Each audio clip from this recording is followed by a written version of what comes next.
القانون ادى للقاضي سلطة التطليق ده في حالة لما الزوج يكون متعسف.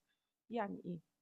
يعني الزوج رافض يطلق زوجته، اذا كان خلع طلاق على الابراء او طلاق للضرر.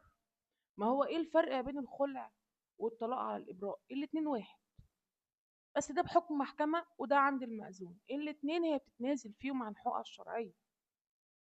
فلو هي مش عايزة تعيش معاك، الموضوع خلص. انت مش هتجبر حد ان هو يعيش معاك غصب ايه عنه. فهي بتتوجه للمحكمة لما هي قالت لك انا عايزة اتطلق، انت قلت لها لا مش هطلق، فهي بتتوجه للمحكمة عشان تخلع نفسها وبترد لك مقدم الصداق. تمام. لو انت كاتب مقدم الصداق الحقيقي في قسيمة الجواز هترد لك المكتوب في قسيمة الجواز. مش كاتب وانت اديتها اكتر من حقك كذا طريقة عشان تاخد مقدم الصداق الحقيقي اللي انت بتدخله.